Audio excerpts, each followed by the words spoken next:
வணக்கம். நம்ம தினமும் ஒரு தலைப்பை எடுத்துக்கிட்டு அதை பற்றின முழு தகவல்களையும் தெரிஞ்சுக்கிட்டு வரோம். அந்த மாதிரி இன்றைக்கி நம்ம பார்க்க போகிற தலைப்பு மண்புழு உரம் மற்றும் வேர் உட்பூசனம். இதை எப்படி உற்பத்தி செய்கிறது, இதனுடைய பயன்பாடுகள் என்ன மற்றும் பரிந்துரை அளவுகள், இதைத்தான் இன்றைக்கி பார்க்க போகிறோம். ஸோ மண்புழு உரம் அப்படின்னாலே மண்புழுக்கள் இயற்கையாகவே மண்ணில் இருக்கும் தானேங்க, அது உழவனின் நண்பன்னு நம்ம சொல்கிறோம். அப்படி இருக்கும்போது இதையே நம்ம தனியாக உற்பத்தி பண்ணணும் அப்படின்னு பார்த்திங்கன்னா நம்ம அந்த நிலைமைக்கு தள்ளப்பட்டு விட்டோம். ஏன்னா நம்ம என்ன பண்ண ஆரம்பித்தோன்னா நிறைய ரசாயனங்களை பயன்படுத்த ஆரம்பித்தோம். இந்த ரசாயனங்கள் பயன்படுத்தினது ஒரு காரணம். இன்னொன்று பார்த்திங்கன்னா அதிகமாக இயந்திரங்களை பயன்படுத்துகிறோம் இல்லைங்களா. ஸோ இந்த ரெண்டு காரணம் பார்த்திங்கன்னா முக்கியமான காரணம். இதனால் மண்புழுக்கள் மண்ணில் அதனுடைய அளவு குறைஞ்சிருச்சு. இப்போ பார்த்திங்கன்னா உங்களுக்கு கிடைக்கிறதே ரொம்ப அரிதாக இருக்கும். ஸோ அதனால் என்ன பண்ணுறோம் அப்படின்னா தனியாவது அதை நம்ம மண்புழு உரத்தை உற்பத்தி செஞ்சு அந்த மண்புழு உரத்தை கொண்டு போய் நம்ம மண்ணில் போட்டாவது அதை வளம் மிக்கதாக மாற்றணும் அப்படிங்கிற ஒரு எண்ணத்தில் தான் மண்புழு உரத்தை தனியாக தொட்டியிலையோ இல்லை குவியல் அமைத்தோ நம்ம உற்பத்தி செய்கிற முறையை கண்டுபிடிச்சோம். ஆர்டிஃபிஷியலாக நம்ம செய்கிறோம் சரிங்களா. மண்புழு மண்ணில் என்ன செய்யுதோ அதை நம்ம செயற்கையாக செய்ய வைக்கிறோம். ஸோ ஆனால் அதனுடைய உடலில் என்ன நடக்குமோ அது இயற்கையான வழியில் தான் நடந்துகிட்ருக்கு. ஸோ இப்போ மண்புழு உரமில் பார்த்திங்கன்னா நம்ம கழிவுப் பொருட்கள் இருக்குது இல்லைங்களா, அதை அந்த மண்புழு உணவாக எடுத்துக்கும். அந்த உணவாக எடுத்ததுக்கப்புறம் அதனுடைய குடல் பகுதியில் நொதிகள், சில நொதிகள் இருக்கும் மற்றும் சில நுண்ணுயிர்கள் இருக்கும் இல்லைங்களா, இதெல்லாம் அந்த கழிவுப் பொருளை சாப்பிட்டு அது மேலே ஆக்ட் பண்ணி செரிக்க வைக்கும். இந்த செரிச்சதுக்கப்புறம் வெளியேறும் கழிவு இருக்குது பார்த்திங்களா, அதைத்தான் மண்புழு உரம் அப்படின்னு சொல்கிறோம். இந்த மண்புழு உரம் தான் சத்து நிறைந்ததாக கருதப்படுகிறது. இப்போ யூஸ்வலாக இந்த மண்புழு உரம் தயாரிக்கிறதுக்கு முக்கியமான ஒரு இது என்னென்னு பார்த்தீங்கன்னா மண்புழுக்களை தேர்வு செய்கிறது. நம்ம கிட்டத்தட்ட 500க்கும் மேற்பட்ட மண்புழு இனங்கள் நம்ம இந்தியாவிலேயே இருக்குது. ஆனால் நம்ம எப்படி சூஸ் பண்ணணுன்னா நம்ம ரீஜியனுக்கு எப்படி வரும், நம்ம கிளைமேட்க்கு எது சூட்டபிள் அப்படின்னு பார்த்து அதை பயன்படுத்தணும். அப்படி பார்த்திங்கன்னா நம்ம அதிகமாக பயன்படுத்தக்கூடிய ஒரு 3 மண்புழு இனங்கள் யூட்ரிலஸ் யூஜினியே, எய்சினியா ஃபோர்டிடா, பெரியோனிக்ஸ் எக்ஸ்கவேட்டஸ் அப்படின்னு சொல்லக்கூடிய இந்த 3 இனங்கள். இந்த 3ம் பார்த்திங்கன்னா எதுக்காக நம்ம இதை சூஸ் பண்ணியிருக்கோம் அப்படின்னா நம்மளுடைய தட்பவெப்ப நிலைக்கு உகந்ததாக இதுதான் கருதப்படுகிறது. இந்த மண்புழுக்களின் வாழ்க்கையின் அடிப்படையிலும் சரி, மண்ணில் துளையிட்டு போகும் பார்த்திங்களா, அந்த ஒரு கேரக்டரை வச்சும் இந்த மண்புழுக்களை 3 வகையாக பிரிக்கிறோம்.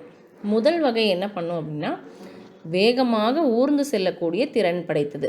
இது ரொம்ப ஃபாஸ்ட்டாக ஊர்ந்து போகும். மண்ணின் மேற்பரப்பிலேயே வாழ்பவை. ஒரு சில இது மட்டும் சென்டிமீட்டர் மட்டும் அளவுக்கு உள்ளே போகக்கூடியது தான். இது இலை கழிவுகளையும் இதர உயிர்ம பொருட்களையும் உரமாக மாற்றும் பண்புடையன. என்ன சர்ஃபேஸில் நமக்கு என்ன இருக்கும் அப்படின்னு பார்த்திங்கன்னா மண்ணின் மேற்பரப்பில் இந்த மரங்களுடைய இலைகள் இருக்கும், இல்லை வேறு ஏதாவது கழிவு பொருட்கள் இருக்கும். ஸோ அதுக்கு என்ன ஈஸியாக கிடைக்குதோ அதை சாப்பிட்டு தான் அது மக்க வைக்கும். ஸோ மண்ணின் மேற்பரப்பில் வாழக்கூடிய இந்த மண்புழுவானது இந்த இலை கழிவுகளையும் உயிர்ம பொருட்களையும் உரமாக மாற்றும் பண்பு கொண்டவையாக இருக்கிறது. இந்த புழுக்கள் மண்புழு உரம் தயாரிக்க மிகவும் மிகவும் ஏற்றவையாக கருதப்படுகிறது. இதுக்குள்ளே என்னென்ன மாதிரியான இதெல்லாம் வரும் அப்படின்னு பார்த்திங்கன்னா நம்ம முன்னே பார்த்தோம் இல்லைங்களா, யூட்ரிலஸ் யூஜினியே, எய்சினியா ஃபோர்டிடாலாம் இதெல்லாம் இதுக்குள்ளே தான் வரும், இந்த கேரக்டருக்குள்ளே தான் வரும். இதெல்லாமே வெளிநாட்டு இனங்கள்.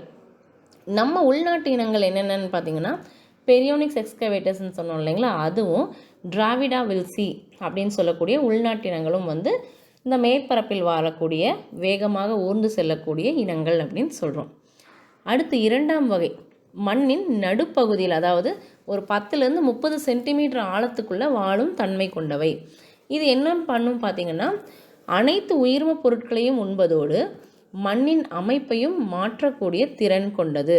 இது என்ன பண்ணும், அதுக்கு இலை டைரெக்டாக கிடைக்காது, மற்ற உயிர்ம பொருட்கள்லாம் கிடைக்கும். ஸோ இந்த மற்ற உயிர்ம பொருட்களை சாப்பிட்டுட்டு இது மேலே கீழே நல்லா போயிட்டு வரும் ஓகேங்களா. மண்ணில் மேலேயும் கீழும் நகர்றதுனால மண்ணில் நல்லா காற்றோட்ட வசதி ஏற்படுத்துது. நம்ம ஃபஸ்ட்டு பார்த்தோம் இல்லைங்களா முதல் வகை, அது ஹரிசாண்டலாக மட்டும்தான் மூவ் பண்ணும். இந்த மாதிரி வகை 2வது வகை பார்த்திங்கன்னா அதிகமாக வெர்டிக்கலாக மூவ் பண்ணக்கூடியது. அதனால் மண்ணில் காற்றோட்ட வசதி ஏற்படுது. இதுக்கு ஒரு எக்ஸாம்பிள் உள்நாட்டினம் சொல்லணும் அப்படின்னா லம்பிடோ மௌரிட்சி அப்படின்னு சொல்லலாம். அடுத்து மூன்றாம் வகை மண்புழுக்கள் வந்து நிலத்தில் 1 மீட்டர் ஆழம் வரை வாழக்கூடியது. இதுதான் பார்த்திங்கன்னா எக்ஸாக்டாக வந்து வேர்ட்டிக்கலாக உள்ளே போகுது, செங்குத்தாக உள்ளே போய் துளையிடக்கூடியது அப்படின்னு நம்ம சொல்லலாம். இந்த மூன்றாம் வகையில் வந்துட்டு நிலத்தில் சுரங்கப்பாதை மாதிரி அமைச்சுக்கும், அந்தளவு உள்ளே போயிட்டு வெளியே வந்து மூமெண்ட் எப்போவுமே இருந்துக்கிட்டே இருக்கும். இதனால் கீழ்மண்ணின் நீர்பிடிப்பு திறன் மற்றும் காற்றோட்டம் வந்து அதிகமாகுது அப்படின்னு சொல்லப்படுது. ஸோ இப்போ மண்புழுக்களின் எண்ணிக்கை பார்த்திங்கன்னா ஒரு சதுர அடிக்கு 70 அப்படிங்கிற எண்ணிக்கையில் வந்து வாழ முடியும். ஆனால் பொதுவாக பார்த்திங்கன்னா 10, 15 அப்படிங்கிற எண்ணிக்கையில் தான் இருக்குது. ஸோ இதை நம்ம வந்து அதிகரிக்கணும். அதனால் பார்த்திங்கன்னா நம்ம என்ன பண்ணுறோன்னா அதிகமாக இனப்பெருக்கம் செய்யக்கூடிய புழுக்களை வந்து நம்ம தேர்ந்தெடுத்து பண்ணுறதுனால நம்மளால் நிறையா புழுக்கள் வந்து நமக்கு கிடைக்கும். அடுத்து மண்புழுக்களின் வாழ்நாள் அப்படின்னு பார்த்தீங்கன்னா, இந்த மண்புழுக்களை பொறுத்த வரைக்கும் ஒரு சுவாரஸ்யமான விஷயம் என்னென்னு பார்த்தீங்கன்னா, இதில் வந்து ஆண் பெண் இரண்டுமே பார்த்தீங்கன்னா சேர்ந்து ஒரே மண்புழுவாக தான் இருக்கும். சரிங்களா? ஆண் பெண் 2 உறுப்புகளும் ஒரே மண்புழுவில் வந்து இருக்கக்கூடியது. சரிங்களா? இதை வந்து ஹெர்மாஃப்ரோடைட் அப்படின்னு சொல்லுவாங்க. இது என்ன பண்ணும் அப்படின்னு பார்த்தீங்கன்னா, ஒரு குக்கூன் மாதிரி, சரிங்களா, கூடு அப்படி சொல்கிறோம் இல்லைங்களா, அந்த மாதிரி கூட்டு முட்டை வந்து அது இடும். இந்த கூட்டு முட்டையில் என்ன இருக்கும் அப்படின்னு பார்த்தீங்கன்னா, இதுக்குள்ளே தான் அந்த முட்டைகள், அந்த குக்கூனுக்குள்ளே தான் இதனுடைய முட்டைகள் இருக்கும். இது என்ன பண்ணுன்னா முதிர்ந்ததுக்கப்புறம் புழுக்களாக வெளியே வரும். இப்போது ஏறத்தாழ ஒரு வளர்ந்த புழு வந்து 10லேருந்து 15 முறை முட்டைகளை இடும் அப்படின்னு சொல்கிறாங்க. ஸோ இப்படி தான் பார்த்தீங்கன்னா அது போக அதனுடைய ஆயுட்காலம் 2லேருந்து 3 ஆண்டுகள் இருக்கலாம்னு சொல்கிறாங்க. ஸோ இதெல்லாம் பேஸ் பண்ணி தான் பார்த்தீங்கன்னா நம்ம மண்புழு இனத்தை வந்து பெருக்கம் செய்யும் போது நமக்கு வந்து நிறைய மண்புழுக்கள் கிடைக்கும். அதனால நமக்கு சீக்கிரமாக மட்கும் செயல் வந்து நடைபெறும், துரிதமாக நடைபெறும். பாருங்க, இதுதான் வந்து எய்சினியா ஃபோர்டிடா, யூட்ரிலஸ் யூஜினியே, பெரியோனிக்ஸ் எக்ஸ்கவேட்டஸ், இந்த 3 மண்புழுக்களும் இதுதான். ஸோ இப்போ இந்த மண்புழுக்கள் வளர உகந்த சூழ்நிலை அப்படின்னு இதை வந்து எதுக்காக சொல்கிறோன்னு பார்த்தீங்கன்னா, மண்ணிலேயே நேச்சுரலாக வளரும் போது நமக்கு இதை பற்றின கவலை இல்லை. ஏன்னா அந்தந்த இடத்துக்கு ஏற்ற மாதிரியான மண்புழுக்கள் தான் வந்து அந்த இடத்துல வாழும். இல்லை நம்ம வந்து ஆர்டிஃபிஷியலாக எடுத்து வளர்க்குறோங்கும் போது நீங்கள் இன்னொன்று என்ன பண்ணலான்னு பார்த்தீங்கன்னா, உங்களுடைய ஏரியா பக்கத்தில் இருக்கக்கூடிய அந்த குளம் இருக்குது பார்த்தீங்களா, அந்த குளத்துலலாம் வந்து மண்புழுக்கள் இருக்கும் பார்த்தீங்களா, அதெல்லாம் எடுத்துகிட்டு வந்து நீங்கள் யூஸ் பண்ணலாம். ஏன்னா அதுதான் வந்து அந்த ரீஜியனுக்கு உண்டான மண்புழு அப்படிங்கிறத நீங்கள் தெரிஞ்சுக்கலாம். அது போக இப்போ உங்கள் வயல்லே ஏதோ ஒரு இடத்துல வந்து மண்புழுக்கள் 1, 2 நீங்கள் பார்க்குறீங்க, அந்த இடத்துல இருக்கலாம் அப்படின்னு நீங்கள் நினச்சிங்கன்னா, அந்த இடத்துல வந்து சாணம் இருக்குது பார்த்தீங்களா, அதை உருண்டையாக்கி பந்து மாதிரி வச்சு விட்டிங்கன்னா அதுக்கு வந்து ஈர்த்து அந்த மண்புழுக்கள் வந்து ஒட்டிக்கும். அதை வந்து நீங்கள் எடுத்து பெருக்கம் வந்து செஞ்சுக்கலாம். இதனால் பார்த்தீங்கன்னா உங்களுடைய நேட்டிவான ஸ்பீஷியஸ் வந்து அதுதான் அப்படிங்கிறத வந்து நீங்கள் தெரிஞ்சுக்கலாம். இப்போ நம்ம தனியாக எடுத்து வளர்க்குறோம் அப்படிங்கும்போது நம்ம என்னென்ன விஷயங்கள்லாம், ஸோ அப்படி பார்த்தீங்கன்னா வெப்பம் வந்து 20லேருந்து 30 டிகிரி செல்சியஸ் வந்து தேவைப்படுது. ஈரப்பதம் வந்து 60% இருக்கணும். அதை விட அதிகமாகவும் போகக்கூடாது, கம்மியாகவும் போகக்கூடாது. ஆக்சிஜன் பார்த்தீங்கன்னா 15%க்கும் அதிகமாக இருக்க வேண்டும். இதெல்லாம் நம்ம எப்படி தெரிஞ்சுக்கலாம்னா, கொஞ்சம் காற்றோட்ட வசதி ஏற்படுத்தி கொடுக்கணும் அப்படிங்கிறது தான் இது மூலயமா நம்ம சொல்கிறது. அதே மாதிரி உப்பின் அளவு வந்து 0.5%க்கும் குறைவாக இருக்க வேண்டும். அப்படின்னா என்ன அர்த்தம்னா, நம்ம இப்போ மண்புழு தயாரிக்கிறதுக்காக அதில் வந்து நம்ம அந்த கண்டென்ட் வந்து போடுறோம் இல்லைங்களா, அப்படி போடும்போது அது அதிகமான உப்பு இருக்கக்கூடிய மண்ணாகவோ அந்த மாதிரி பொருட்களாகவோ இருக்கக்கூடாது அப்படின்னு சொல்கிறோம். அடுத்து கார அமில நிலை வந்து 0.5லேருந்து 8க்கு உள்ளே தான் இருக்கணும். சரிங்களா? இது தாண்டி போகக்கூடாது. இருந்தால் இந்த மண்புழுக்கள் வாழ வந்து முடியாது அப்படின்னு சொல்கிறோம். ஸோ இதுதான் பார்த்தீங்கன்னா மண்புழு வாழற உகந்த சூழ்நிலை. என்ன பயன்கள், நம்ம மண்புழு உரம் வந்து கொடுக்கறதுனால என்ன பயன்கள் அப்படின்னு பார்த்தீங்கன்னா, மண்ணின் நீர்பிடிப்பு தன்மை வந்து அதிகமாகுது. ஏன்னா நம்ம வந்து இதை கொடுக்கும்போது அது நல்லா நமக்கு பைண்டிங் ஏஜென்ட்டாக வந்து ஆக்ட் பண்ணும். ப்ளஸ் அங்கக பொருட்களின் அளவு அதிகரிக்க செய்கிறது. நிலத்தில் நன்மை பயக்கும் உயிரினங்கள், நுண்ணுயிர்கள், இதெல்லாம் வந்து மண்புழுக்கள், இது எல்லாமே பல மடங்கு பெருகிறதுக்கு நம்ம ஒரு வாய்ப்பை ஏற்படுத்தி கொடுக்குறோம். மண்ணின் நயத்தை அதிகரிக்க செய்து காற்றோட்டம் மற்றும் வடிகால் வசதியை ஏற்படுத்துகிறது. வளர்ச்சி ஊக்கிகள், இதில் பார்த்தீங்கன்னா உங்களுக்கு ஆக்சின், சைட்டோகைனின் இது போன்ற வளர்ச்சி ஊக்கிகளும் வந்து இருக்குது. ப்ளஸ் இது வந்து நல்ல நோய் எதிர்ப்பு சக்தியையும் வந்து அதிகரிக்குது பயிர்களுக்கு. இதெல்லாம் பார்த்தீங்கன்னா இதனுடைய பயன்கள். இது மட்டும் இல்லாது தலைச்சத்து, மணிச்சத்து, சாம்பல் சத்து, இந்த மாதிரியான சத்துக்களும் இருக்குது. மற்றும் பிற நுண்ணூட்ட சத்துக்களும் இதில் அடங்கி இருக்குது. நம்ம என்னென்ன சத்துக்கள்ங்கிறதும் பின்னாடி பார்க்கலாம். இந்த சத்து பொருட்கள் வந்து பயிர்கள் எளிதில் கிரகிக்கப்படும் நிலையில் வந்து இருக்குது. நம்மளுடைய மண்ணில் பார்த்தீங்கன்னா நேச்சுரலாகவே இந்த நைட்ரஜனோ இல்லை வந்து ஃபாஸ்பரஸோ இதெல்லாம் பயிர்களுக்கு கிட்டாத நிலையில் இருக்கும் இல்லைங்களா. ஸோ இந்த மாதிரி இல்லாமல் நம்ம ஒரு வேர்மி கம்போஸ்ட் போடும்போது அதில் வந்து பயிர்கள் எடுத்துக்கக்கூடிய வகையில் வந்து அதில் இருக்கும். மற்றும் இந்த வளர்ச்சி ஊக்கிகள் நுண்ணுயிர்கள் அதிக அளவில் இருக்குது. துர்நாற்றமற்றதாக இருக்கும். நீங்கள் வந்து ஃபஸ்ட்டு ஒரு கழிவுப் பொருளை போடுறீங்கன்னு வச்சுக்கோங்களேன், கழிவுப் பொருள் வந்து துர்நாற்றம் உடையதாக இருக்கும். அதில் நம்ம சாணம்லாம் கலக்கும்போது இன்னும் துர்நாற்றம் வீசக்கூடியதாக இருக்கும். ஆனால் கடைசியாக உங்களுக்கு கிடைக்கக்கூடிய அந்த பொருள் இருக்குது பார்த்தீங்களா, அது துர்நாற்றமற்றதாக இருக்கும். ஸோ இப்படி வந்து உங்களுக்கு ஸ்மெல், ஒரு பேட் ஸ்மெல் வராமல் இருக்கும்போது இதை நீங்கள் உற்பத்தி மட்டும் இல்லாமல் ஃபஸ்ட்டு நீங்கள் ஸ்டார்டிங்கில் உற்பத்தி உங்களுக்கான தேவைக்காக செய்ய ஆரம்பித்து அது நீங்கள் என்ன பண்ணலாம், ஒரு பெரிய லெவலில் செஞ்சு மார்க்கெட்டிங்கும் கூட பண்ணலாம். அதுக்கான வாய்ப்புகள் இருக்குது. ஸோ துர்நாற்றமற்றதாக இருக்கும்போது அதுக்கு நமக்கு வந்து ஏதுவாக இருக்குது. ப்ளஸ் இதில் இருக்கக்கூடிய நைட்ரஜன், ஃபாஸ்பரஸ், பொட்டாசியம், மெக்னீஷியம், கரிம சத்து, இது போன்ற பல சத்துக்கள் இருக்கிறதுனால மண்ணின் வளம் வந்து அதிகரிக்குது. ப்ளஸ் உங்களுக்கு தாவர பொருட்கள் மற்றும் அதற்கான மக்கும் காலம் வந்து 1/3 பகுதியாக குறைகிறது. சரிங்களா, நம்ம வந்து கம்போஸ்டிங் செஞ்சு போடுறதுனால. ப்ளஸ் விளைபொருட்களின் தரம் மற்றும் நிகர லாபம் அதிகரிக்கிறது. யூஸ்வலாக இப்போ வேர்மி கம்போஸ்டிங் பண்ணுறதுக்கான மெத்தட்ஸ் அப்படின்னு பார்த்தீங்கன்னா உங்களுக்கு வந்து காங்க்ரீட் டப்பு மெத்தட், ஓகேங்களா, காங்க்ரீட் டப்பில் வந்து நம்ம செய்வோம், இல்லைனா சில்பாலின் டப்பு இதில் செய்வோம். ப்ளஸ் இன்னும் சில முறைகளும் இருக்குது. ஒரு சில நம்ம என்ன பண்ணுவோம்னா குழி தோண்டி குழியில் இது பண்ணுவோம். அடுத்து பார்த்தீங்கன்னா விண்ட்ரோ மெத்தட் அப்படின்னு சொல்லக்கூடிய இதில் என்ன பண்ணுவோம்னா சும்மா நிலத்துக்கு மேலேயே வந்துட்டு நம்ம வந்து செங்கலை வந்து வரிசைப்படுத்தி வச்சு உங்களை வந்து ஒரு அவுட்லைன் மாதிரி க்ரியேட் பண்ணிவிட்டு ஒரு பாலித்தீன் ஷீட் மாதிரி ஒன்று போட்டு விட்டுட்டு அதுக்கு மேலே வந்துட்டு நீங்கள் வந்து உற்பத்தி செய்யலாம் போட்டு. இது வந்து விண்ட்ரோ மெத்தட்னு சொல்லுவோம். இது வந்து ரொம்ப சீப்பஸ்ட் மெத்தடு. உங்களுக்கு இந்த மாதிரி கட்டடம் கட்டுற மாதிரியோ இந்த மாதிரி எந்த ஒரு ஒர்க்கும் இருக்காது. அது போக இது பார்த்திங்கன்னா காங்க்ரீட் டப் மெத்தட். இதெல்லாம் பார்த்திங்கன்னா நம்மக்கிட்ட ஓகே ஒரு இன்வெஸ்ட்மெண்ட் பண்ண முடியும் அப்படிங்கிறப்போ நம்ம வந்து இந்த மாதிரி டப் மெத்தடுக்கு போகலாம். இல்லைனா சில்பாலின் மெத்தடும் பார்த்திங்கன்னா உங்களுக்கு காஸ்ட் எஃபெக்டிவ் தான். இதில் ஒரு பைப் பாருங்கள், அந்த சில்பாலின் பேக் இருக்குது பார்த்தீங்களா, பச்சை கலர் பேக். அந்த பச்சை கலர் பேக்கு கீழே ஒரு பைப் மாதிரி வரும் பாருங்கள், அதை நோட் பண்ணிக்கோங்க. இந்த மாதிரி பைப் இருக்கக்கூடிய அமைப்புகளை வந்து நம்ம பைப்பு விட்டு தான் வந்து செய்யணும். ஏன்னா இப்போ நம்ம ஒரு வேர்மி கம்போஸ்ட் தயாரிக்கிறோம் அப்படின்னா அது தயாரிக்கக்கூடிய அந்த ப்ராசஸில் நம்ம தண்ணீரில் வந்து தெளிப்போம் இல்லைங்களா.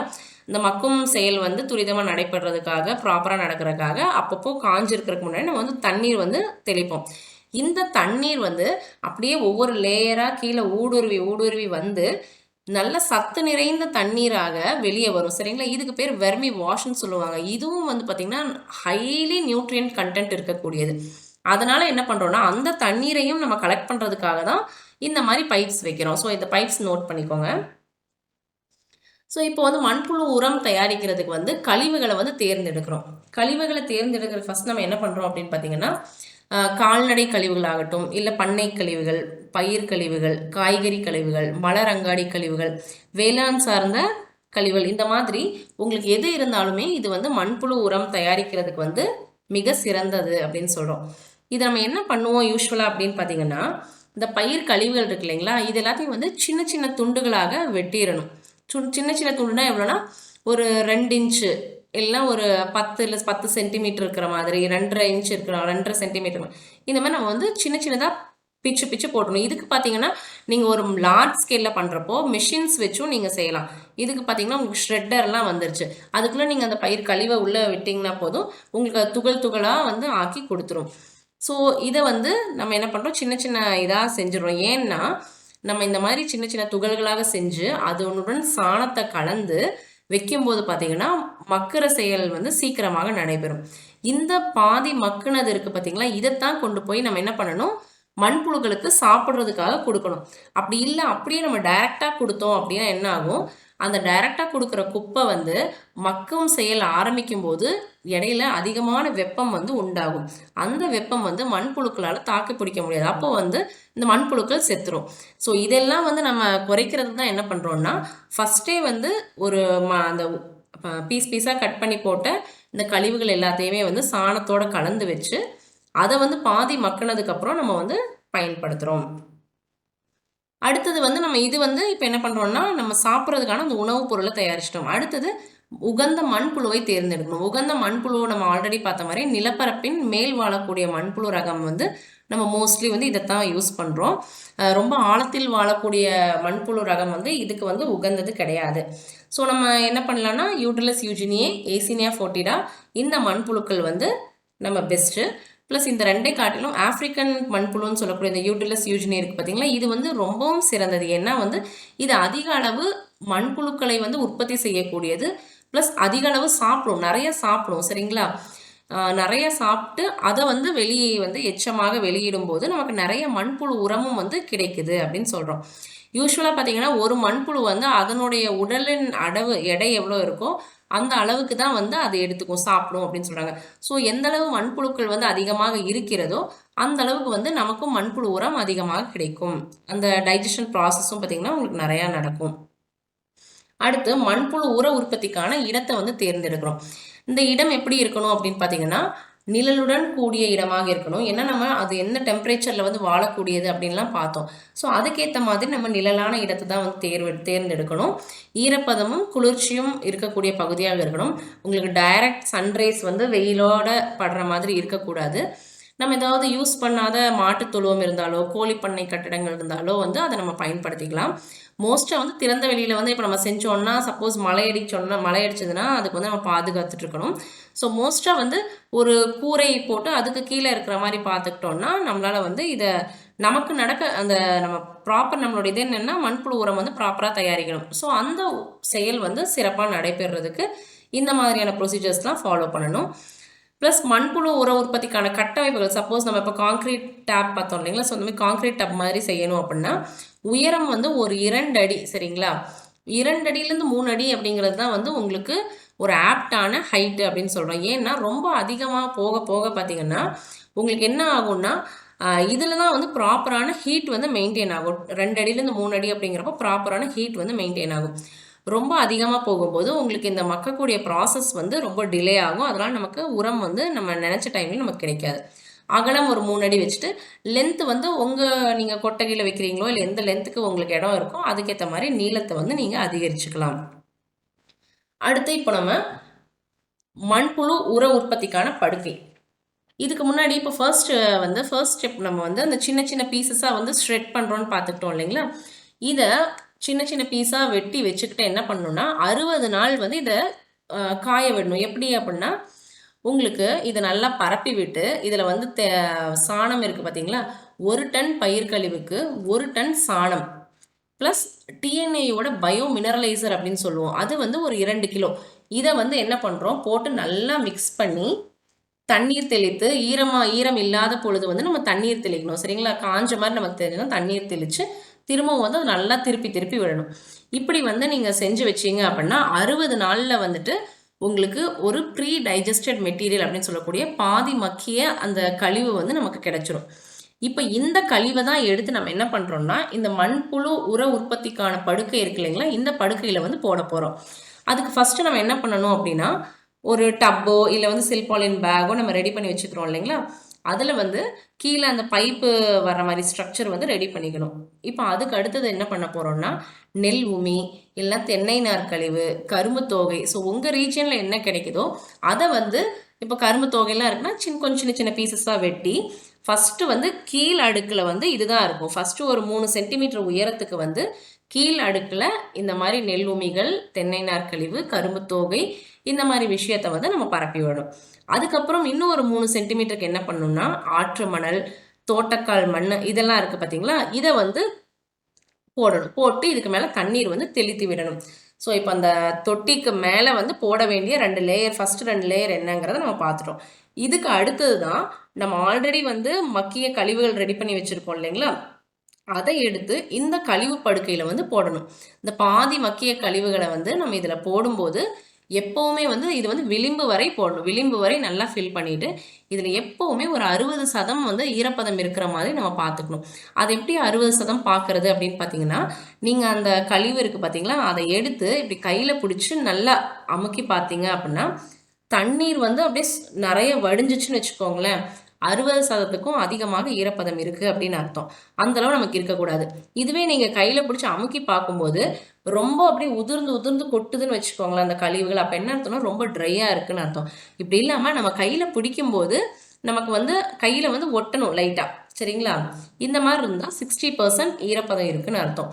ஸோ இப்போது இந்த அளவு 60% ஈரப்பதத்தை மெயின்டைன் பண்ணக்கப்புறம் என்ன பண்ணுறோன்னா நம்ம இந்த மண்புழுக்களை வந்து மேற்பரப்பில் தான் வந்து போடுறோம். சரிங்களா? மேற்பரப்பில் போட்டால் போதும், அது கொஞ்சம் கொஞ்சமாக சாப்பிட்டு அப்படியே உள்ள வரைக்கும் போயிடும். இப்போ யூஸ்வலாக இந்த எர்த் வார்ம்ஸ் நம்ம இன்ட்ரடியூஸ் பண்ணுறதுல என்ன பண்ணணும்னா 1 கியூபிக் மீட்டருக்கு வந்து 2 கிலோ மண்புழு அப்படின்னு சொல்லி நம்ம வந்து விடணும். சரிங்களா?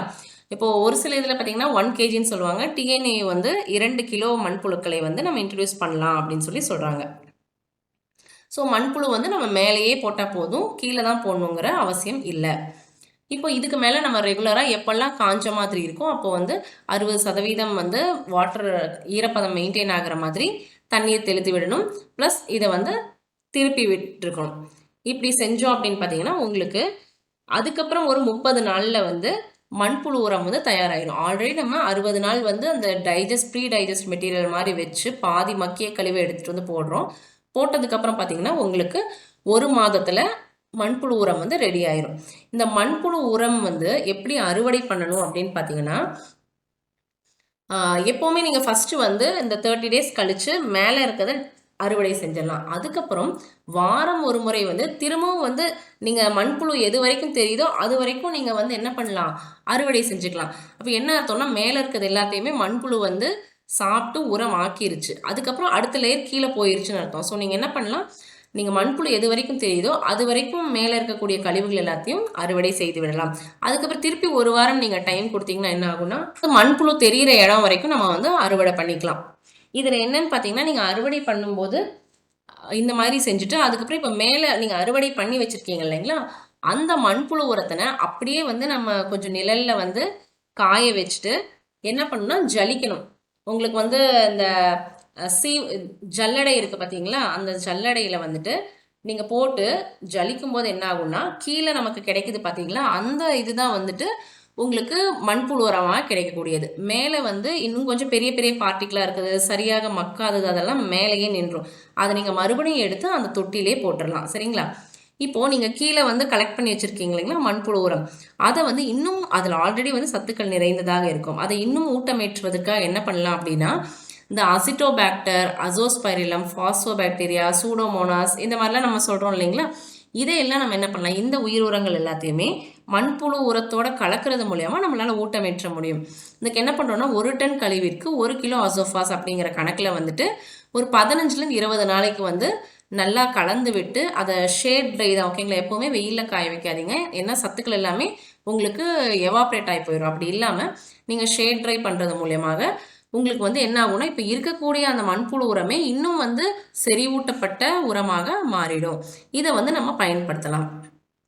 நம்ம ஃபஸ்ட்டு வந்து வேர்மி வாஷ்ன்னு சொன்னோம் இல்லைங்களா, அது வேர்மி வாஷ் பார்த்தீங்கன்னா இதுவும் வந்து ஒரு லிக்விட் ஃபர்டிலைசர் அப்படின்னு சொல்கிறாங்க. சரிங்களா? திரவ உரம் அப்படின்னு சொல்கிறோம். இது என்ன பண்ணுதுன்னா அந்த நம்ம மேலே தண்ணீர் தெளிக்கிறோம் இல்லைங்களா, தெளிச்சு திருப்பி விடும்போது அதிகமான அளவு, அதாவது தேவையான ஈரப்பதம் வந்து அதுலேயே தக்க வைக்கப்படும். அது போக இருக்கக்கூடிய அந்த தண்ணீர் வந்து என்ன ஆகும்னா கீழே வந்து கொஞ்சம் கொஞ்சமாக ஒரு லேயராக வரும். முதல்ல மக்க வைத்த கழிவு, அப்புறம் அந்த எர்த் வார்ம்ஸ் வந்து சாப்பிட்டு டைஜஸ்ட் பண்ணி வச்சுருக்கிற அந்த உரம், அதுக்கு கீழே நம்ம போட்ட அந்த மணல், அதுக்கு கீழே அந்த போட்ட நெல் உமி, இது எல்லாத்தையும் தாண்டி வந்து இந்த தண்ணி என்ன பண்ணுன்னா அந்த டியூப் வழியாக வெளியே வரும். இதை வந்து நம்ம சேமித்து வச்சுக்கிறோம் இல்லைங்களா, இதில் வந்து அதிகமான அளவு சத்துக்கள் இருக்குது. இதில் வந்து 5 முதல் 10% எடுத்து நம்ம வந்து ஃபோலியார் ஸ்ப்ரே, ஓகேங்களா, தெளிப்பு செய்யலாம். தெளிப்பு செய்கிறது மூலயமா இதில் வந்து மண்புழு உரம் இருக்குது பார்த்தீங்களா, அந்த உரத்துக்கு இணையான சத்துக்கள் வேர்மி வாஷ்லேயும் இருக்குது. இது வந்து மண்புழு தொட்டி அந்த மாதிரிலாம் ரெடி பண்ணவங்க நேச்சுரலாகவே இதை வந்து கலெக்ட் பண்ணிக்கலாம். அப்படி இல்லை நம்ம வந்து தனியாக வேர்மி வாஷ் மட்டும் நான் வந்து தயாரித்து ரெடி பண்ணணும் அப்படின்னா அதுக்கு நீங்கள் பார்த்தீங்கன்னா இந்த மாதிரி ஒரு டேங்க் மாதிரி ரெடி பண்ணிக்கோங்க. கீழே பைப் ஸ்ட்ரக்சர் மாதிரி வச்சுக்கோங்க. வச்சுக்கிட்டு கீழே ஃபஸ்ட்டு கொஞ்சம் லேயருக்கு பார்த்தீங்கன்னா கற்கள், சரிங்களா, கற்களை வந்து நீங்கள் ஃபில் பண்ணிக்கோங்க. அதுக்கு மேலே மணல் ஃபில் பண்ணிக்கணும். அதுக்கு மேலே மண். இந்த மண்ணில் பார்த்தீங்கன்னா நீங்கள் எர்த் வார்ம் இருக்குது பார்த்தீங்களா, மண்புழுக்களை வந்து இன்ட்ரடியூஸ் பண்ணுறோம். அதுக்கு மேலே சாணம் இருக்கு இல்லைங்களா, சாணத்தையும் வைக்கிறோம். அதுக்கு மேலே வைக்கோலை வந்து போட்டு விட்டுறோம்.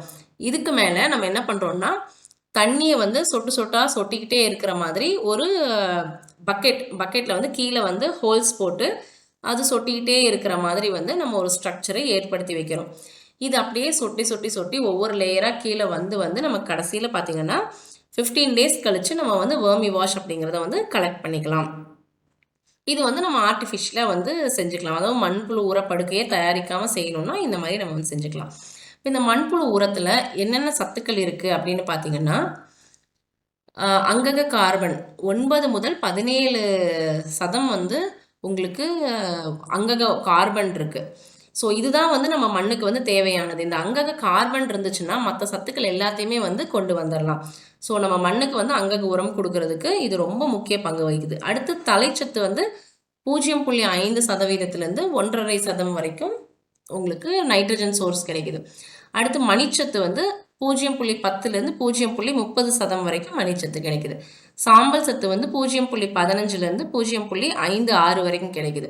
இதே மாதிரி சோடியம், இதெல்லாம் மேலே நம்ம பார்த்ததெல்லாம் பார்த்தீங்கன்னா பேரூட்ட சத்துக்கள். இது மட்டும் இல்லாமல் நுண்ணூட்ட சத்துக்கள் உங்களுக்கு எவ்வளோ கிடைக்குது அப்படின்னு பார்த்தீங்கன்னா சோடியம் கிடைக்குது, கால்சியம், மெக்னீசியம், தாமிரம், இரும்பு, துத்தநாகம், கந்தகம் இதெல்லாமே வந்து நமக்கு கிடைக்குது. இப்போ அப்போல்லாம் பார்த்தீங்கன்னா நமக்கு மண்ணிலே வந்து இப்போது மண்புழுக்கள் இருந்தது. அப்போ மண்புழுக்கள் வந்து கொடுக்கக்கூடிய அந்த எச்சத்தில் இந்த சத்துக்கள் எல்லாமே இருந்ததுனால தான் நம்மளுடைய பயிர்களுக்கு பார்த்தீங்கன்னா நேச்சுரலாகவே வந்து உங்களுக்கு எந்த ஒரு அதாவது பற்றாக்குறை அறிகுறிகள் இதெல்லாம் வந்து அதிக அளவில் தென்படாது. ஏன்னா இப்போல்லாம் பார்த்தீங்கன்னு வச்சுக்கோங்களேன், நம்ம அதிகமாக வந்து தலைச்சத்து, மணிச்சத்து, சாம்பல் சத்து தான் கான்சென்ட்ரேட் பண்ணுவோம். இந்த மாதிரி சின்ன சின்ன நுண்ணுரங்கள் வந்து கான்சென்ட்ரேட் பண்ணுறதில்ல. ஸோ நமக்கு பார்த்திங்கன்னா இந்த சத்துக்களினுடைய பற்றாக்குறை பார்த்திங்கன்னா நம்மளுடைய செடிகளில் அதிகமாக இருக்கும்.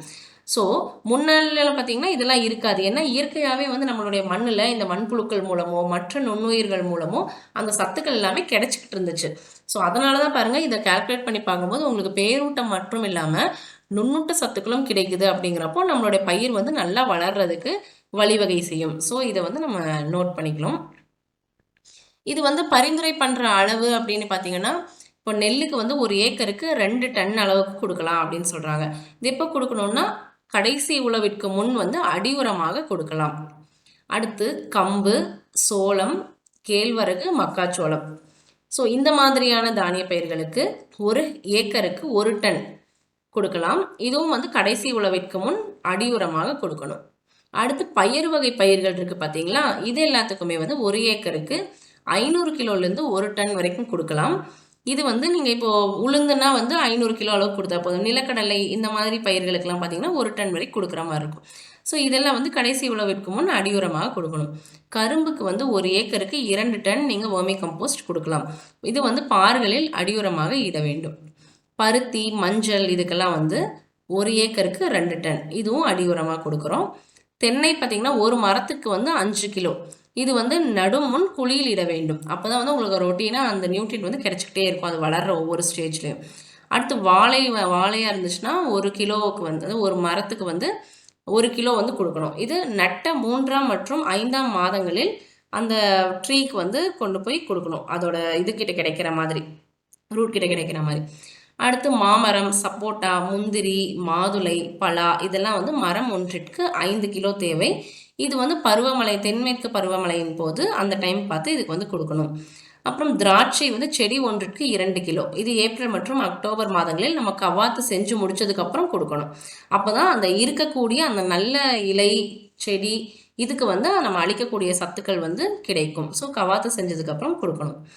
அடுத்து ஆரஞ்சு, எலுமிச்சை, பப்பாளி, கொய்யா இந்த மரங்களுக்கெல்லாம் வந்து ஒரு மரத்துக்கு 2 கிலோ, வருடத்திற்கு 2 முறை வந்து கொடுக்கணும், ஜனவரி மாதமும் ஜூலை மாதமும். அன்னாச்சி பழம் நீங்கள் போட்டிருக்கீங்க அப்படின்னா 1 ஏக்கருக்கு 1 டன் கொடுக்கணும். இது பருவமழைக்கு முன்னும் பின்னும் கொடுக்கணும். அடுத்து காய்கறி வகைகள், இதுக்கு பார்த்தீங்கன்னா 1 ஏக்கருக்கு 1 டன் அடியுரமாக கடைசி உழவுக்கு முன்னாடி வந்து கொடுக்கணும். மலர் செடிகளுக்கு வந்து 1 ஏக்கருக்கு 2 டன், இதுவும் அடியுரமாக கொடுக்கணும். இப்போ தேக்கு மரம் இந்த மாதிரி மரங்களுக்கு செடி ஒன்றிற்கு வந்து 3 கிலோ இது வந்து நடுறதுக்கு முன்னாடி குழியில் வந்து போட்டுடணும். அடுத்து புல்தரைகள் 1 சதுர அடிக்கு 5 கிலோ வந்து நம்ம கொடுக்கலாம். இதே நம்ம மண் தொட்டி செடிகள் வச்சுருப்போம் பார்த்தீங்களா, அதில் சின்ன செடியாக இருந்துச்சுன்னா ஒரு தொட்டிக்கு வந்து 50லேருந்து 100 கிராம் கொடுக்கலாம். பெரிய தொட்டியாக இருந்தால் ஒரு தொட்டிக்கு 200லேருந்து 300 கிராம் கொடுக்கலாம். இப்போ பார்த்தீங்கன்னா நிறைய வந்து ரூஃப் டாப் கார்டன்லாம் வந்து இப்போது அர்பன் ஏரியாஸ் இருக்குது பார்த்தீங்களா, நகரப்புறங்கள்லாம் எல்லாருமே வந்து உங்களுக்கு இந்த மாதிரி தொட்டியில் தான் வந்து காய்கறி தோட்டம் அந்த மாதிரிலாம் வச்சு வளர்க்குறாங்க. ஸோ அந்த மாதிரி இருக்கிறவங்க பார்த்திங்கன்னா இந்த மாதிரி நம்ம கிராமப்புறங்களில் தயாரித்து கொடுக்குறது எல்லாமே வந்து நம்மளால் சேல்ஸ் பண்ண முடியும். ஏன்னா அவங்களால ஒரு இடத்த வந்து ரெடி பண்ணி அதில் வந்து மண்புழு உரம் தயாரிக்கிறதுங்கிறது கஷ்டம். ஸோ நம்ம வந்து மண்புழு உரம் தயாரிப்பு கற்றுக்கிட்டோம்னா நம்மளால் வந்து இந்த மாதிரி நகரப்புறங்களுக்கு வந்து நம்மளால் சேல்ஸ் பண்ண முடியும். ஸோ அப்போ பார்த்திங்கன்னா அவங்களுக்கு வந்து ஒரு தொட்டிக்கு 50 முதல் 100 கிராம், பெரிய தொட்டிக்கு 200 முதல் 300 கிராம், இதெல்லாம் 3 மாதங்களுக்கு ஒரு முறை வந்து கொடுக்கலாம் அப்படின்னு பரிந்துரை செய்யப்படுது. ஸோ இதுதான் பார்த்தீங்கன்னா மண்புழு உரமோட முக்கிய விஷயங்கள். அடுத்து வேர் உட்பூசனம். வேர் உட்பூசனம்னா என்ன சொல்லுவாங்கன்னா வேம் அப்படின்னு சொல்லுவோம். VAM. இதனுடைய ஃபுல் ஃபார்ம் என்ன அப்படின்னு பார்த்தீங்கன்னா வெசிகுலார் ஆர்பெஸ்குலார் மைக்கோரைசா. சரிங்களா? அந்த வெசிகுலார்லேருந்து V, ஆர்பெஸ்குலார்லேருந்து A, மைக்கோரைசாலேருந்து M. இதைத்தான் எடுத்து நம்ம என்ன சொல்கிறோம்னா வேம் அப்படின்னு சொல்கிறோம். இதுக்கு தமிழ் பேர் வந்து வேர் உட்பூசனம். இப்போ இந்த வேர் உட்பூசனம் அப்படிங்கிறது என்ன அப்படின்னா இதோட பேர்லேயே இருக்குது. இது வந்து ஒரு பூசண வகை. நம்ம பாக்டீரியா, ஃபங்கை, வைரஸ் அப்படின்லாம் பார்க்குறோம் இல்லைங்களா? அதில் இது ஃபங்கை வகையை சார்ந்தது. ஸோ பூசண வகையை சார்ந்த ஒரு நுண்ணுயிர் உரம். ஸோ எப்போவுமே வந்து எல்லாத்துலேயுமே பெனிஃபிஷியலும் இருக்கும், ஹார்ம்ஃபுல்லும் இருக்கும். இது பார்த்திங்கன்னா நன்மை செய்யக்கூடிய பூஞ்சான வகை சேர்ந்தது. இந்த மைக்கோ ரைசானா என்னென்னா அதையுமே ரெண்டாக பிரிக்கலாம். மைக்கோ ரைசா. ரைசானா என்னென்னா வேர் அப்படின்னு அர்த்தம். மைக்கோனா வந்து பூசணம்னு அர்த்தம். அதனால் இந்த பேர் காரணம் தான் இது. ஓகேங்களா? மைக்கோ ரைசா வந்து வேர் பூசணம் அப்படின்னு சொல்கிறோம். இது சரி, நம்ம ஆனால் வேர் உட்பூசணம் தானே சொல்கிறோம். அப்படின்னா என்னன்னு பார்த்தீங்கன்னா இந்த வேர் பூசணத்துலேயே வந்து 2 வகை இருக்குது. ஒன்று வந்து வேர் உட்பூசணம், இன்னொன்று வந்து வேர் வெளிப்பூசணம். இதில் உட்பூசணம் இருக்குது பார்த்தீங்களா, இதுதான் வந்து நமக்கு தேவையானது. இது என்ன பண்ணுன்னா எல்லா பயிரினுடைய வேர்கள் இருக்குது பார்த்தீங்களா, இந்த வேர்களுக்கு உள்ளேயும் சென்று வளரக்கூடியது. அதுதான் இது வந்து உட்பூசணம்னு சொல்கிறோம். பாருங்க, வேர் செல்களுக்குள் வளர்ந்து பரவுகிறது. அதனால தான் இதுக்கு பேர் வந்து உட்பூசணம்னு சொல்கிறோம். இப்போ இந்த வெஸ்குலர் ஆர்பெஸ்குலர் மைக்கோரைசா இது வந்து என்ன அப்படின்னு பார்த்தீங்கன்னா இந்த ஆர்பெஸ்குலர் மைக்கோரைசா அப்படிங்கிறது வந்து ஒரு வகையான வேர் உட்பூசண வகையை சார்ந்தது. நம்ம இப்போ வேர் உட்பூசணம்னு பார்த்தோம் இல்லைங்களா, அந்த மாதிரி உள்ளே சென்று வளரக்கூடிய ஒரு ஃபங்கஸ் என்னன்னு பார்த்தோம்னா அதுக்கு பேர் தான் ஆர்பெஸ்குலர் மைக்கோரைசா. இது என்ன பண்ணுன்னா எல்லா பயிர்களுடைய வேர்களுக்குள்ளேயும் கூட்டு வாழ்க்கை வந்து நடத்துகின்றது. ஸோ இந்த மாதிரி உள்ள வந்து கூட்டு வாழ்க்கை நடத்தும் போது என்ன ஆகுதுன்னா இவை மண்ணிலும் சரி வேரிலும் சரி பரவுவதோடு வேர் செல் இருக்குது பார்த்தீங்களா. இப்போ நமக்கு ஒரு வேர் இருக்குது அப்படின்னா ஒவ்வொரு இதுக்குள்ளேயும் செல்கள் இருக்கும். ஸோ இப்போ ஒரு வேர் செல் இருக்குன்னா அந்த செல்களுக்கு உள்ளேயும் வந்து போகக்கூடிய அளவுக்கு திறன் பெற்றவை தான் வந்து இந்த ஆர்பெஸ்குலர் மைக்கோரைசா. இப்போ நீங்கள் ஒரு பிரெட்டோ இல்லை வந்து ஏதாவது ஒரு சாதமோ அப்படியே வச்சுட்டிங்கன்னா உங்களுக்கு ஒரு 2 நாள் கழிச்சு அதுக்கு மேலே வந்து பூசணம் படர்ந்துருக்கும் இல்லைங்களா. அந்த பூசணம் படரும்போது பார்த்தீங்கன்னா மேலே வந்து ஒரு நூலாக இருக்கும். அதனுடைய நூல் இலைகள் நம்ம பார்த்துருப்போம் இல்லைங்களா. இந்த மாதிரி நூல் இலைகள் தான் வந்து இதுவும் வந்து உருவாக்கும். எதுனா இந்த வேமும் வந்து உருவாக்கும். இந்த உருவாக்கும் போது பார்த்தீங்கன்னா இது வந்து வேற சுற்றியும் இருக்கும். வேர்களுக்குள்ள நமக்கு தெரியாத மாதிரி சின்ன சின்ன கண்ணுக்கு தெரியாத அளவு சின்ன சின்ன துளைகள் இருக்கும். அந்த துளைகளுக்குள்ளேயும் வந்து ஊடுருவி சென்று இங்கே பார்த்தீங்கன்னா உங்களுக்கு தெரியும் இந்த ப்ளூ கலர் இருக்குது பார்த்தீங்களா பிக்சரு. இந்த ப்ளூ கலர் தான் வந்து அதனுடைய அந்த வேர் இலைகள், அந்த நூல் இலைகள் அப்படியே சென்று இந்த செல்களுக்குள்ளே போய் உள்ள வரைக்கும் போய் அந்த ப்ளூ கலரில் பார்த்தீங்கன்னா கட்டம் கட்டமாக சின்ன சின்னதாக இருக்குது பார்த்தீங்களா, இதெல்லாம் ஃபார்ம் பண்ணுது. இந்த திராட்சை கொத்து மாதிரி இருக்குது பாருங்க, இது ஒரு முக்கியமான ஸ்ட்ரக்சர். அடுத்தது இந்த வெளியே வந்து ஊதா கலரில் இருக்குது இங்கே உள்ள பாருங்கள் மஞ்சள் கலரில் அந்த ப்ளூ கலர் கீழே வந்து மஞ்சள் கலர் வெசிக்கிள் அப்படின்னு சொல்லி மார்க் பண்ணியிருக்கு பாருங்கள். இந்த வெசிக்கிளும் இந்த திராட்சை வடிவத்தில் இருக்கக்கூடிய ஆர்பஸ்குலும் பார்த்தீங்கன்னா ரொம்ப முக்கியமான பங்கு வகிக்குது. அதனால தான் அந்த பேர்லேயே பார்த்தீங்கன்னா உங்களுக்கு வெசிகுலார் ஆர்பஸ்குலார் மைக்கோரைசன் இருக்கும். இது என்ன பண்ணுன்னா வேர் செல்களுக்குள் ஊடுருவி சென்று இந்த ஆர்பஸ்கியூல் அப்படின்னு சொல்லக்கூடிய திராட்சை கொத்து வடிவில் இருக்கக்கூடியதும் வெசிக்கிள்னு சொல்லக்கூடிய பலூன் பை, ஒரு லைட் மஞ்சள் கலர் உங்களுக்கு தெரியும், வித்தியாசம் பார்த்தீங்கன்னா தெரியும். இந்த பலூன் பை போன்ற அமைப்புகளையும் வந்து உருவாக்கும். நம்மளுடைய வேர்களுக்குள்ள இதை வந்து உருவாக்கும். ஜென்ரலாக இந்த மைக்கோரைஸை பார்த்தீங்கன்னா இதனுடைய வித்துக்கள் வந்து மண்ணில் வந்து அந்த ஸ்போர் மாதிரி இருந்துக்கிட்டே தான் இருக்கும். தகுந்த சூழ்நிலை வரும்போது தான் பார்த்தீங்கன்னா இது முளைத்து வேர்களுக்குள்ள ஊடுருவி செல்லும். இதனுடைய அமைப்பு எப்படி இருக்கு அப்படின்னு பார்த்தீங்கன்னா ஆல்ரெடி நம்ம பார்த்த மாதிரி தான். இப்பூசணம் மண்ணில் வித்துக்களை உண்டு பண்ணுகின்றன. பின்னர் வேர் செல்களுக்குள் சென்ற பின் குறிப்பிட்ட தூரம் வரை வேறு செல்களுக்கு இடையில போகும். அதுக்கப்புறம் என்ன பண்ணுவோம்னா வேறு செல்களுக்கு உள்ளேயே வந்து நுழைஞ்சு சின்ன சின்ன திராட்சை உருண்டைகளாகவும் பலூன்களாகவும் வந்து உருவாக்குது. இப்போ இந்த திராட்சை இதுவும் பலூன் வடிவமும் எதுக்காக பயன்படுதுன்னு பார்த்தீங்கன்னா இந்த வேர் இருக்குது பார்த்தீங்களா, இந்த வேர் உட்பூசணமானது அதனுடைய நூலிலைகளே ரொம்ப அதிகமான அளவுக்கு வந்து படர செய்யும். பொதுவாக நமக்கு தெரியும் இல்லைங்களா, ஒரு பயிர் இருக்குன்னா அந்த பயிருக்கு வந்து ஆழமாக செல்லக்கூடிய வேர் இருக்கும். ஒரு சிலதுக்கு பார்த்தீங்கன்னா சல்லடை வேர் மாதிரி இருக்கும். ஸோ எந்த அளவுக்கு ஆழமாக இருக்குதோ அந்த பயிர், அந்த அளவுக்கு இருக்கக்கூடிய சத்துக்களை தான் வந்து உறிஞ்சி எடுத்துக்க முடியும். அதை தாண்டியும் நம்மளால் எடுக்கணும் அப்படின்னா என்ன ஆகும்? முடியாது. ஸோ அப்போ என்ன பண்ணலாம்னா, வேம் நம்ம பயன்படுத்துறது மூலியமாக வேரின் அளவு எந்த அளவு வரைக்கும் ஹைட்டு வித்தில் இருக்கோ அதை தாண்டியும் போய் அந்த நூலிலைகள் வந்து அந்த சத்துக்களை, தண்ணீரை இதெல்லாம் வந்து உறிஞ்சி கொண்டு வருது அப்படின்னு சொல்கிறாங்க. இது எப்படி பரவுது அப்படின்னு பார்த்தீங்கன்னா, வேர் உட்பூசண வித்துக்கள் மண்ணில் வந்து ஜென்ரலாக செயலற்ற நிலையில் இருக்கும். தகுந்த வெப்பமும் அந்த சூழ்நிலையும் வரும்போது அதிலிருந்து மெல்லிய நூலிலைகளாக முளைக்கும். சரிங்களா? முளைச்சு வந்து அது வந்து நம்மளோட வேரை நோக்கி செல்லும். இது எப்படி வேரை நோக்கி கரெக்டாக போகுதுன்னு பார்த்தீங்கன்னா, நம்மளுடைய வேரில் வந்து சில கசிவு பொருட்கள் வந்து ரிலீஸ் ஆகும். இந்த வாசத்துக்கு வந்து இந்த பூசணங்கள் ஈர்க்கப்பட்டு கரெக்டாக வேர் தூவிகளை சென்று அடையுது அப்படின்னு சொல்கிறாங்க. அதுக்கப்புறம் நம்ம முன்னரே பார்த்த மாதிரி ஃபஸ்ட்டு வேர் செல்களுக்கு இடையில் போகும். அதுக்கப்புறம் வேர்களுக்கு உள்ளேயே வந்து அந்த செல்களுக்கு உள்ளேயே வந்து போயிடும். போயிட்டு இப்போ இந்த தூரத்துலேருந்து இந்த பிக்சர் பார்த்தீங்கன்னா உங்களுக்கு தெரியும். இது வந்து சாதாரணமான ஒரு செடி. செடியினுடைய வேர் பாருங்கள், இந்த பச்சை கலராக இருக்குது பார்த்தீங்களா, அது வரைக்கும் தான் பரவி இருக்குது. ஸோ அந்த தூரம் வரைக்கும் இருக்கக்கூடிய தண்ணீராகட்டும் சத்துக்களாகட்டும் எல்லாத்தையும் வந்து இந்த வேர் உறிஞ்சி கொடுத்துரும்.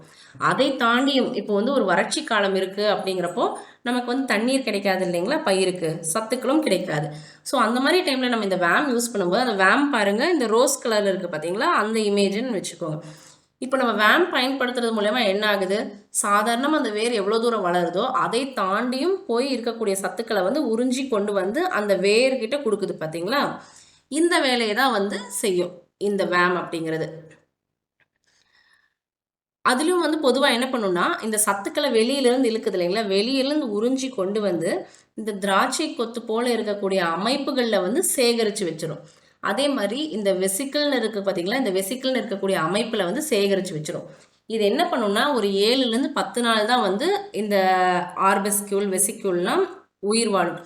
அப்போது இந்த சேகரித்து வச்ச சத்து என்ன ஆகும்னா வெடிச்சிடும். அந்த 7 நாளுக்கு அப்புறம் வந்து வெடிச்சு, இதில் எங்கே இருக்குது இந்த ஆர்பெஸ்கியூல் வெசிக்கிள்லாம் நம்மளுடைய பயிரினுடைய வேருக்குள்ளே இருக்குது.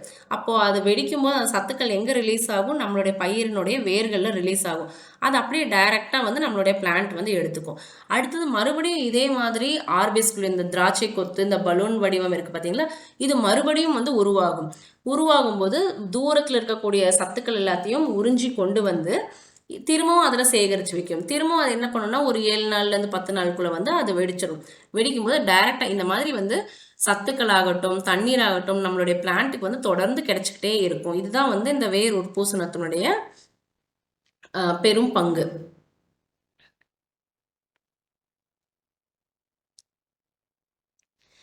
இதில் முக்கியமாக இந்த வேம் வந்து எதுக்கு யூஸ் பண்ணுறோம் அப்படின்னு பார்த்தீங்கன்னா, மணிச்சத்து இருக்குது பார்த்தீங்களா, மணிச்சத்தை வந்து எடுத்து கொடுக்கறதுக்கு தான் வந்து இது வந்து மேக்ஸிமம் வந்து யூஸ் பண்ணுறோம். இது ஏன் அப்படின்னு பார்த்தீங்கன்னா, உங்களுக்கு மணிச்சத்தானது எப்போவுமே வந்து பயிருக்கு வந்து கிடைக்கக்கூடிய நிலையில் இல்லாமல், அதாவது கரையக்கூடிய நிலையில் இல்லாமல் இருக்கும். இதை வந்து கரைச்சி கொண்டு வந்து நம்ம பிளான்ட்டுக்கு கொடுக்கணும். இதுதான் வந்து இதனுடைய சிறப்புத்தன்மை. மணிச்சத்து வந்து கரையும் நிலையில் இருக்க மணிச்சத்து வந்து நம்ம பிளான்ட்டுக்கு ரொம்ப கம்மியான அளவு தான் இருக்கும். இது ஏன்னா ஈஸியாக வந்து மற்ற சத்துக்களோட இணைந்து கூட்டுக்கலவையாக மாறிடும். இப்போ எக்ஸாம்பிள் பார்த்தீங்கன்னா, உங்களுக்கு அலுமினியம், அப்புறம் இரும்பு, கால்சியம்லாம் இருக்குன்னு வச்சுக்கோங்களேன். இது கூட வந்து இந்த ஃபாஸ்பரஸ் சேர்ந்து அலுமினியம் ஃபாஸ்பேட், இரும்பு ஃபாஸ்பேட், கால்சியம் ஃபாஸ்பேட் இந்த மாதிரி மாறிடும். நம்ம பயிர்னால இந்த அலுமினியம் ஃபாஸ்பேட்டோ, இரும்பு ஃபாஸ்பேட்டோ, கால்சியம் ஃபாஸ்பேட்டோ வந்து எடுத்துக்க முடியாத நிலையில் இருக்கும். சரிங்களா? வெறும் ஃபாஸ்பரஸாக இருந்தால் எடுத்துக்கலாம். இந்த மாதிரி கூட்டுக்கலவையாக இருக்கும்போது நம்மளோட பயிர்னால எடுத்துக்க முடியாது.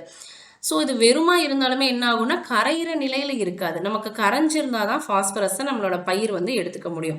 இப்படிங்கும்போது இதை வந்து அது போக இன்னொன்று என்னென்னா, மணிச்சத்து வந்து பொதுவாகவே மெதுவாக நகரும் தன்மை கொண்டது. சரிங்களா? ஸோ நம்ம பயிருக்கு கிடைக்கிறதுல வந்து இவ்வளவு பிரச்சனைகள் இருக்குது இந்த மணிச்சத்து கிடைக்கிறதுல.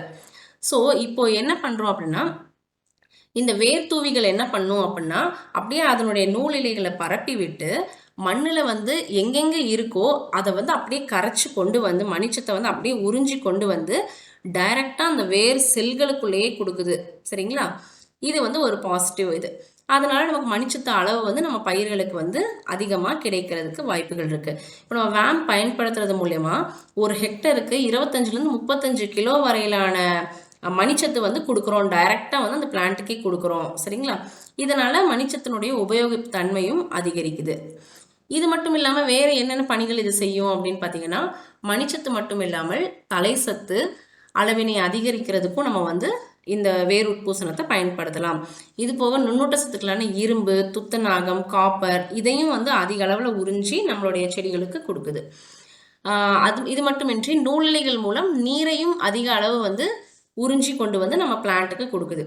இன்னொன்று பாசிட்டிவ் பாயிண்ட்ஸ் என்னன்னு பார்த்தீங்கன்னா, நூற்புழுக்கள் இருக்குது பார்த்தீங்களா, அது நம்மளுடைய வேர்களை தான் வந்து தாக்கும்.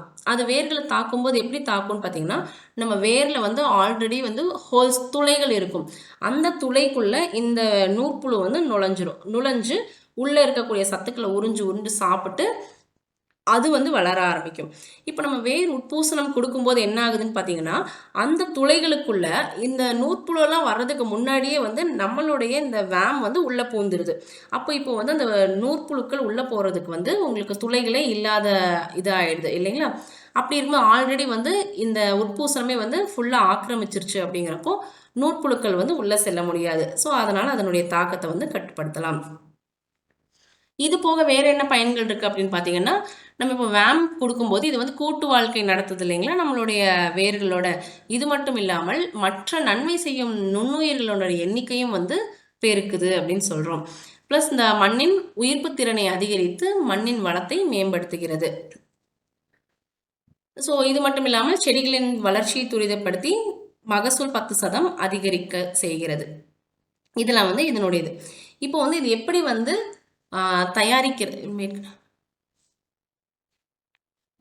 இது வந்து எப்படி தயாரிக்கிறது அப்படின்னு பார்த்துக்கலாம்.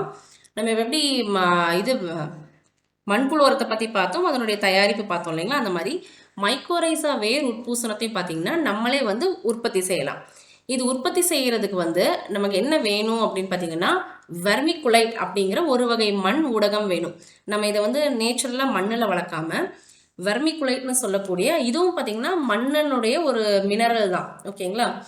இதை வந்து யூஸ் பண்ணுறோம். இது வந்து 2 விதமாக இருக்கும். ரா வெர்மிகுலைட்னு இருக்கும், எக்ஸ்போலியேட் வெர்மிகுலைட் அப்படின்னு 2 வகையாக இருக்குது. இதில் எக்ஸ்போலியேட் தான் வந்து நம்ம பயன்படுத்தணும். ஏன்னா இதை வந்து நல்லா வெப்பத்துக்கு உள்ளாக்கி அதை வந்து எந்த ஒரு கிருமிகளும் இல்லாத அளவுக்கு வந்து பார்த்திங்கன்னா உங்களுக்கு நல்லா ஸ்டெர்லைஸ் பண்ணி கொடுத்துருப்பாங்க. ஸோ இந்த மாதிரி எக்ஸ்போலியேட்டை யூஸ் பண்ணுறது வந்து ரொம்ப நல்லது.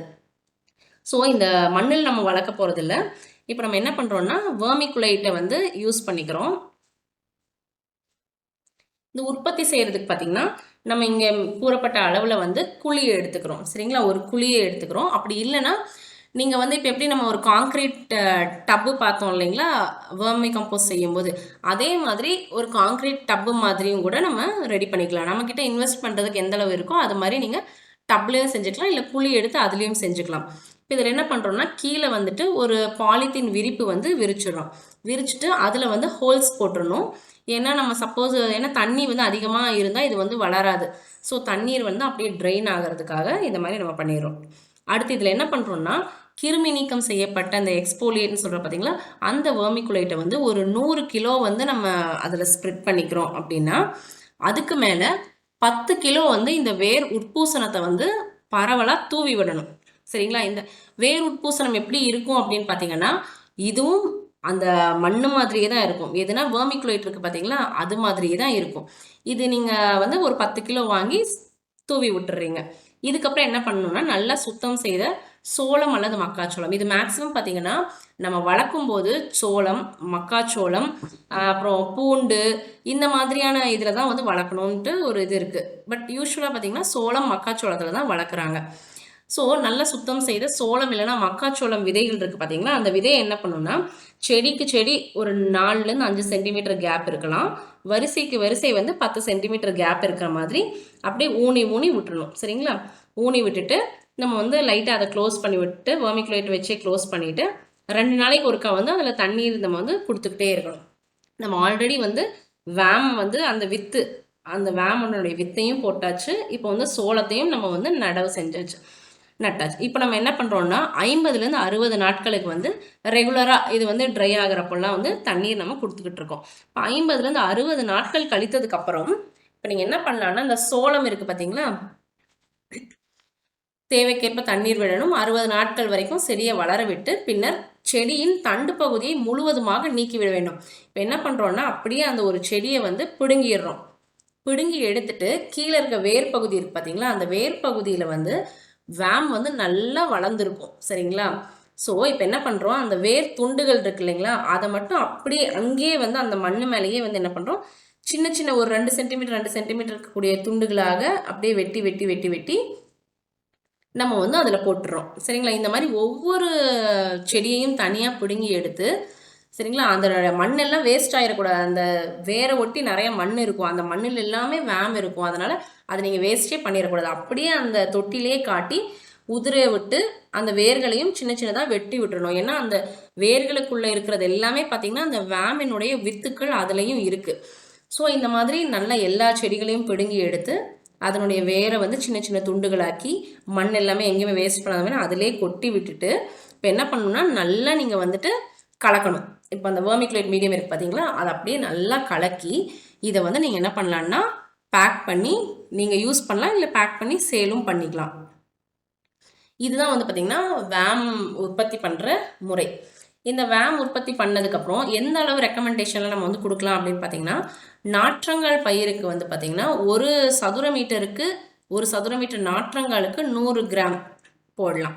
இதே பாலித்தீனில் வளர்க்கப்படும் கன்றுகளுக்கு வந்து அந்த ஒரு பைக்கு வந்து 5 முதல் 10 கிராம் கொடுக்கலாம். கன்றுகளை நடும்போது ஒரு குழிக்கு வந்து 25 கிராம் அப்படிங்கிற அளவில் வந்து கொடுக்கலாம். வளர்ந்த மரங்களுக்கு வந்து 50 முதல் 200 கிராம் ஒரு மரத்திற்கு அப்படிங்கிற அளவில் கொடுக்கலாம். இதுவே வந்து நம்ம மற்ற இதுக்கு வந்து கொடுக்கும்போது ஒரு ஏக்கருக்கு வந்து 2 கிலோ, ஓகேங்களா, ஒரு ஏக்கருக்கு 2 கிலோ அளவுக்கு வந்து கொடுக்கலாம். இந்த 2 கிலோங்கிறது பார்த்திங்கன்னா தமிழ்நாடு வேளாண்மை பல்கலைக்கழகத்தினுடைய ரெக்கமெண்டேஷன். இதுவே சப்போஸ் நம்ம வெளியே வாங்கி போடுறோம் அப்படின்னா ஒரு சில இதில் பார்த்திங்கன்னா ஒரு ஏக்கருக்கு 4 கிலோ அந்த மாதிரிலாம் சொல்லியிருப்பாங்க. அது வந்து அவங்களுடைய குவாலிட்டி ஆஃப் த ஸ்போர். சரிங்களா? இப்போது ஸ்போரோடைய அளவு வந்து அதிகமாக இருக்குது அப்படின்னா 2 கிலோ போட்டாலே போதுமானது. இல்லை ஸ்போரோட கவுண்ட் வந்து நமக்கு கம்மியாக இருக்குது அப்படிங்கும்போது 4 கேஜி ரெக்கமெண்ட் பண்ணுவாங்க. ஸோ வந்து அந்த ரெக்கமெண்டேஷனுக்கு வந்து அவங்களுடைய குவாலிட்டி கண்ட்ரோல் செக் பண்ணி எவ்வளோ ஸ்போர்ஸ் இருக்குன்னு பார்த்து அதுக்கேற்ப ரெக்கமெண்ட் பண்ணுவாங்க. இப்போ நமக்கு வந்து டிஎன்ஏயோட ப்ராடக்ட் வந்து அவங்க ரெக்கமெண்ட் பண்ணுறது ஒரு ஏக்கருக்கு வந்து 2 கிலோ அப்படின்னு சொல்லி ரெக்கமெண்ட் பண்ணுறாங்க.